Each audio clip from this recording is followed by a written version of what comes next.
Hello, here's episode 6, part 2 for the variables. And in this episode, I'm just going to be talking about 3 other things that you can do with variables, including the one that I forgot in the last episode. Um, and this should really set an example of what you could do with variables. There are endless possibilities that you could do with variables, and so if you really want to know all the things that you can do with them, I suggest you look up online for that because there is just so many different types of things you can do with variables, including the 3 things that I'm going to show you right now. First of all, we have this one len. The problem that I had last time was because I had the L capitalized instead of lowercase.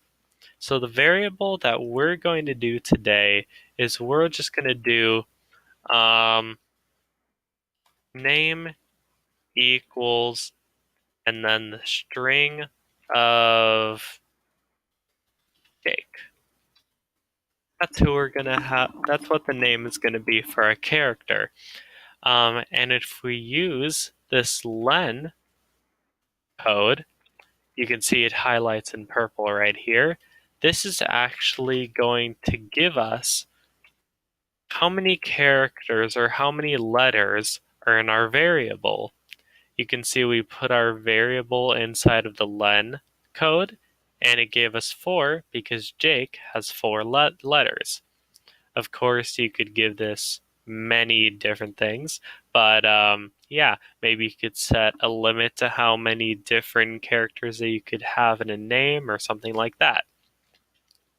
For our second one, we're going to do name dot index, and then what we have to do is we have to choose a letter from our variable. So I'm just going to choose K for an example.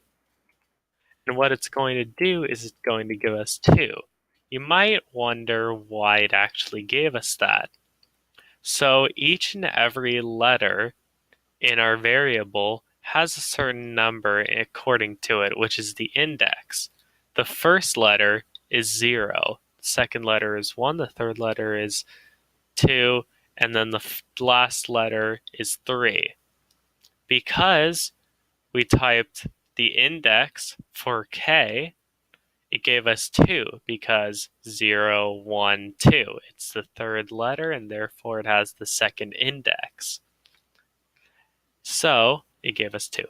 And now we're going to do the last one, which is the replace code, which we're going to take our variable, do the variable name, which is name for us, dot replace, and then we're actually going to replace our good old variable with something else.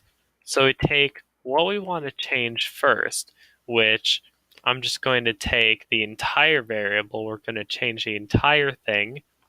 We're going to take Jake and we're going to turn it into Jessica. This is the entire function, and you can see now it types out Jessica.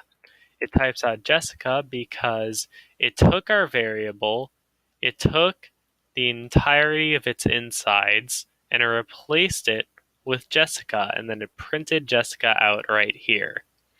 So those are just 3 different examples of what you can do with variables. I will not be talking about any more because there are just way too many.